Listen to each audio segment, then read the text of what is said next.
It's Ken O'Keefe in Gaza.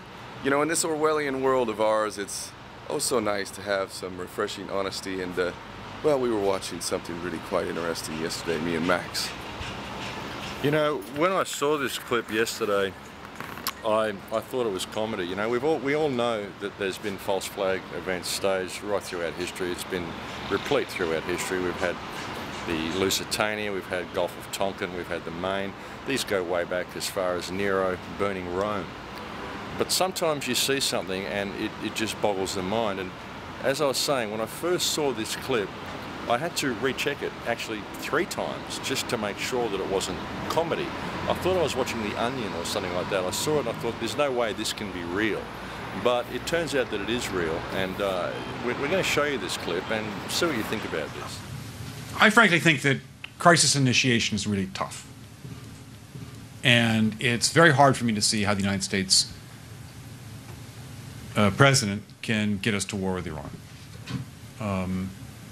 Which leads me to conclude that if, in fact, compromise is not coming, that the traditional way of America gets to war is what would be best for U.S. interests. Some people might think that Mr. Roosevelt wanted to get us into World War II, as David mentioned. You may recall we had to wait for Pearl Harbor. Some people might think Mr. Wilson wanted to get us into World War I. You may recall he had to wait for the Lusitania episode. Some people might think that Mr. Johnson wanted to send troops to Vietnam. You may recall we had to wait for the Gulf of Tonkin episode. We didn't go to war with Spain until until the Maine exploded. And may I point out that Mr. Lincoln did not feel he could call out the Federal Army until Fort Sumter was attacked, which is why he ordered the commander at Fort Sumter to do exactly that thing which the South Carolinians had said would cause an attack. So if, in fact, the Iranians aren't going to compromise, it would be best if somebody else started the war. One can combine other means of pressure with sanctions. I mentioned that explosion on August 17th. We could step up the pressure. I mean, look, people, Iranian submarines periodically go down. Someday one of them might not come up. Who would know why? We can do a variety of things if we wish to increase the pressure. I'm not advocating that, but I'm just suggesting that this is not a either-or proposition. It's just sanctions has to succeed or other things. We are in the game of using covert means against the Iranians. We could get nastier at that.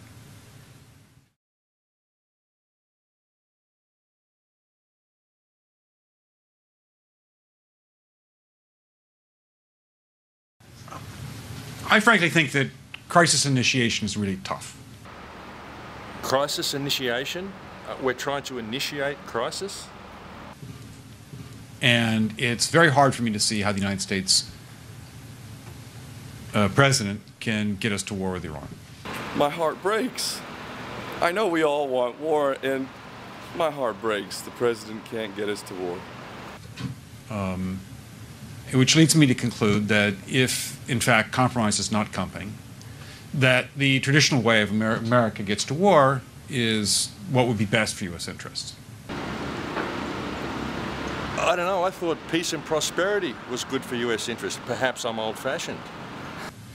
Some people might think that Mr. Roosevelt wanted to get us into World War II. Yeah, I thought that. What about you, Ken? Did you think that? Yeah, I thought that too. Is that why Roosevelt sent all the valuable ships to the West Coast and left all the crappy ones in Pearl Harbor and sacrificed all those sailors? Oh, that's Must be. Oh. As David mentioned, you may recall we had to wait for Pearl Harbor.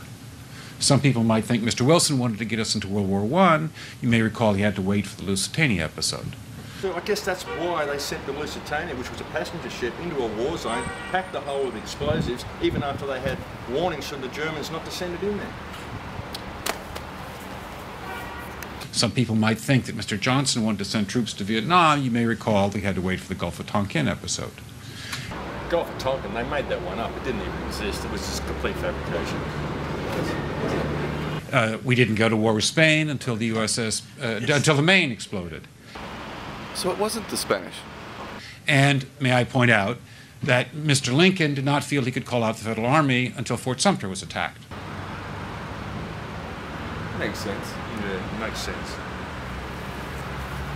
Which is why he ordered the commander at Fort Sumter to do exactly that thing which the South Carolinians had said would cause an attack. As you would. I mean, of course, it supports US policy, doesn't it? So if, in fact, the Iranians aren't going to compromise, it would be best if somebody else started the war. Well, after all, war with Iran is in the American interest, so I think Israel should help us out, eh? One can combine other means of pressure with sanctions. I mentioned that explosion on August 17th. We could step up the pressure. I mean, look, people, Iranian submarines periodically go down. Someday one of them might not come up. Who would know why? We can do a variety of things if we wish to increase the pressure. I'm not advocating that. I'm not advocating that. Would you advocate that, Max? I would never advocate that. Of course, that's probably why they mentioned it. We wouldn't advocate that. No, never. But I'm just suggesting that this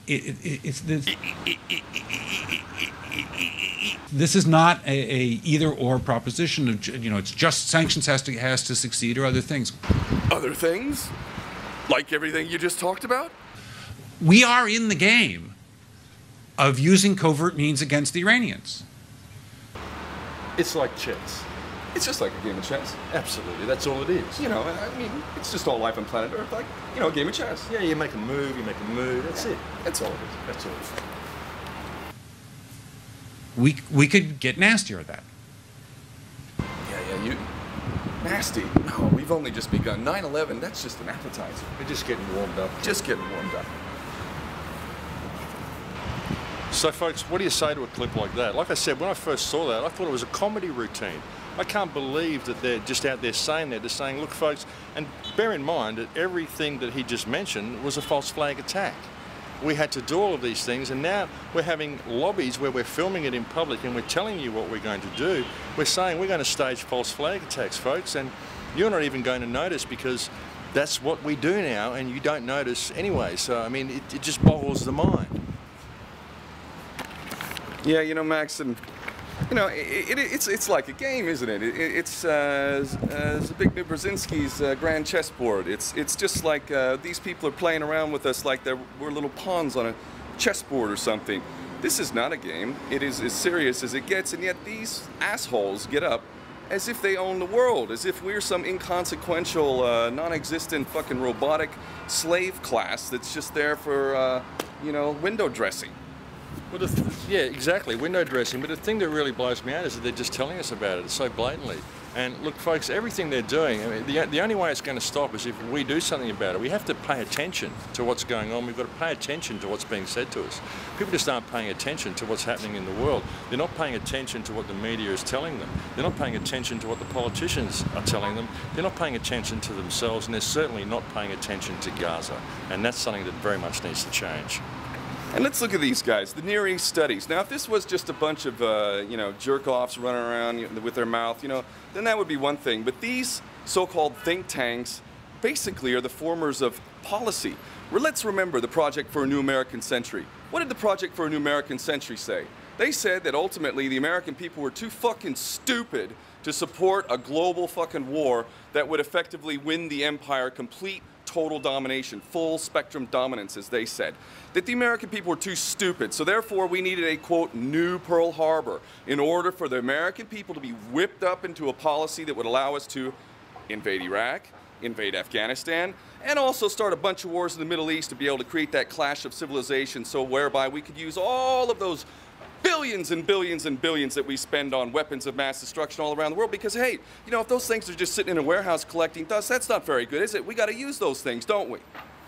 Yeah, mate, they all cost money, and as I've said so many times before, what we're seeing here, folks, is a breach of trust. Every government in the world is in breach of trust. Every government that supports this is breach of trust. And what we've got to understand is what our relationship with government is, and that is one of fiduciary trust. These are simply trustees that we employ to do a job for us. We employ these people to manage our infrastructure and to ensure that we have peace and prosperity. And here they are saying it's in America's best interests to create war. So what's going on here? What is going on with our system? What is going on is breach of trust. These people are simply public trustees, and they're going to continue doing what they do until we wake up to the power that we have and wake up to what our actual position is in the social hierarchy. Things have to change, and it has to be implemented by us. Well, that's just it, isn't it, Max? I mean, we talk about breach of trust. This is gross breach of trust, and it's been going on for decades. Actually, it's been going on for centuries, to be honest. Actually, it's been going on even longer than that.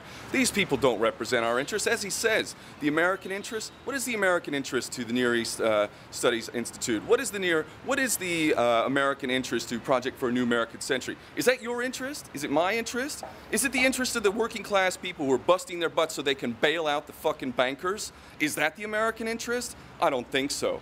Again, they're mocking us. And Americans, red-blooded American patriots, think about it. That little podunk country in the Middle East called Israel is our master at this point. America is Israel's bitch, and we're doing basically whatever they want. And only because more Americans are becoming dialed in and becoming a little bit too ashamed of the fact that some little country in the Middle East is telling them what to do. And hopefully, the leaders, many of the leaders within the Pentagon and the higher-ups in the military are not down with the program.